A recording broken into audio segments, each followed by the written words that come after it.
Na-miss ko itong ulam na ito kaya nagluto ako ngayon. Pasintabi na lang po sa hindi mga nag-uulam dyan ng ganito. Una, pakuluan ko muna itong karne para madali siyang hiwain. Pagkakulo, ahunin na natin at palamigin bago hiwain. Pagka naiwan na, ready na tayong mag-isa. Inuna ko na itong taba para lumabas yung sarili niyang mantika. Pagka lumabas na, nagmantika na siya at nagiba na yung kulay, dagdagan na natin ng kaunti pang mantika. Saka na natin igisa yung sibuyas saka bawang. Ito ang gustong-gusto kong ulamin noong mga bata kami, nung naluluto ng father ko kasi mahilig din siyang magluto noon. Kung may handaan katulad ng kasal, binyag, yung mga kakilala namin, siyang tinatawag na magluto. Kaya naman ako rin siguro sa kanya ang pagiging mahiligin ko rin sa pagluluto.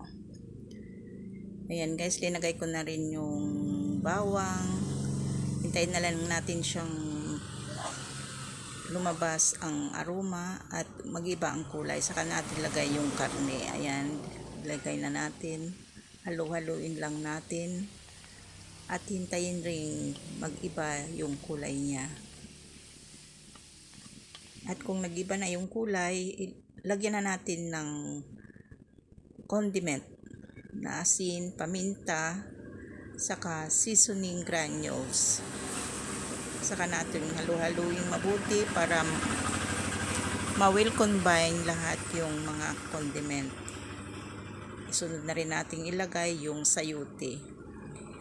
Linagyan ko siya ng sayuti para dumaming guys. Ito ang purpose niyan, para dumami yung ulam natin, lalo na kung marami kayo, kakaunti lang yung karne, dagdagan natin siya ng gulay katulad ng itong sayuti o kaya papaya, upo at yung tangkoy sa Ilocano. Hindi ko alam kung anong Tagalog nun.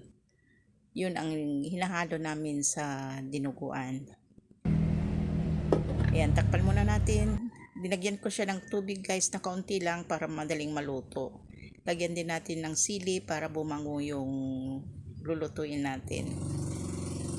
Ito yung purpose ng sili kung bakit natin nilalagyan. Ayan guys, hindi ko na pinakita kung paglagay ko ng dugo kasi baka bawal. Thank you guys for watching. God bless everyone. See you again on my next video.